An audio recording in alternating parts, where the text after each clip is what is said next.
बरोबर. काय आपल्या धाराशिव कारखान्यामध्ये काही फसवणुकीचा प्रकार घडलाय, नेमकी काय माहिती आपल्याकडे? काल दुपारी 2च्या आसपास माझे भाऊ कार्यकारी संचालक धाराशिव साखर कारखाना अमर पाटील यांचा फोन आला आणि त्यांनी सांगितले की अकाउंटमधून 1,10,00,000 रुपये सायबरच्या माध्यमातून त्या ठिकाणी हे झालेत. मग त्या ठिकाणी त्या प्रकाराची माहिती घेतली तर भावाच्या नावावर एक नंबरवरती त्या ठिकाणी सेमी करून आमच्या अकाउंटमध्ये 2-3 दिवसापासून त्याला काम काय केलं, आज कसं आहे, कुठं आहे, हे काय झालं का, असं सगळं रिपोर्टिंग होतं. आणि त्याला पहिल्यांदा मेसेज करून सांगितलं की हा नंबर माझा आहे, नवीन सेव्ह कर. आणि त्या माध्यमात त्याला वाटलं की रोजच्या कामाचं विचारते त्यामुळं तो त्यांचाच नंबर असेल. आणि मग काल 11-11:30 वाजता मेसेज करून सांगितले की मी मीटिंग मध्ये बॅलन्स किती आहे. मग त्यांनी म्हणले बॅलन्स ग्रुपवर टाकलाय. नाही, मला आता अर्जंट 1,10,00,000 रुपये RTGS करायचे आणि हा MK एंटरप्राइजेस नावाची कंपनी त्याला पाठवा. ते म्हणले सर मी कॉल करतो. नाही, मी मीटिंग मध्ये आहे म्हणले. मग ते म्हणले अकाउंटला कॉल करायला सांगतो. तर ते म्हणले नाही तूच सांग, आणि असं मेसेजवरती त्यांनी सांगितलं.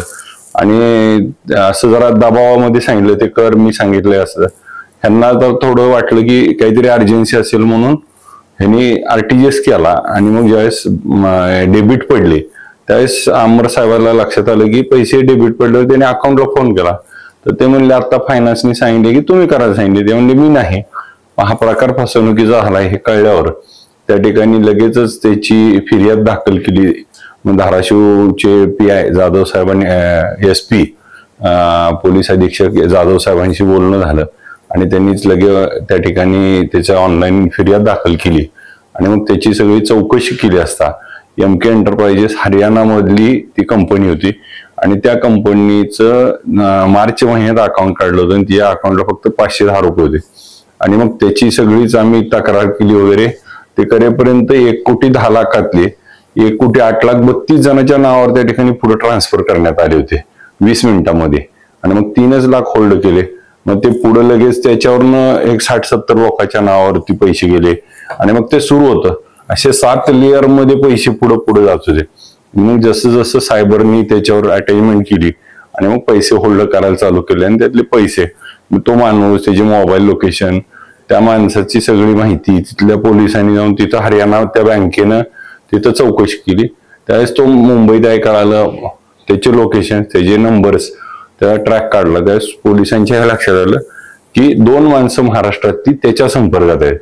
आणि त्यातली 2 माणसापैकी एक आपल्या पंढरपूरचा सागर संत म्हणून होता जो आमच्याकडे नेहमी यायचा. इथं एक हॉटेल चालवायचा आणि एक सांगली कोल्हापूर साईडचा होता.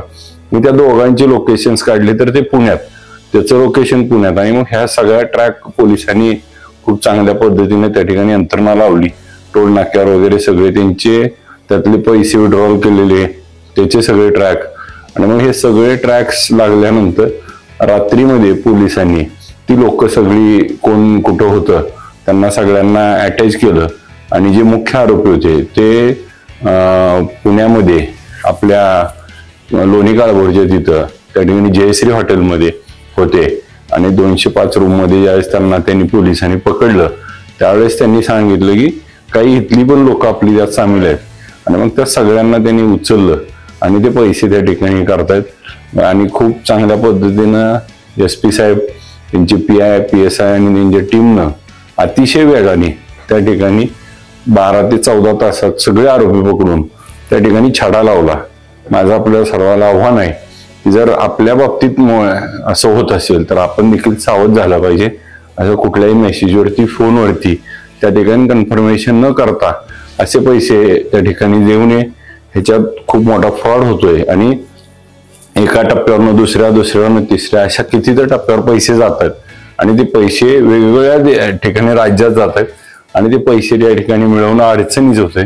तरी इथं लगेच ऍक्शन झाल्यामुळं त्या ठिकाणी हे पैसे त्या ठिकाणी आम्हाला आता हे मिळण्याची शक्यता वाटते. खूप चांगलं काम केलं पोलीस अधीक्षक जाधव साहेब, त्यांची सर्व टीमचं खूप खूप अभिनंदन.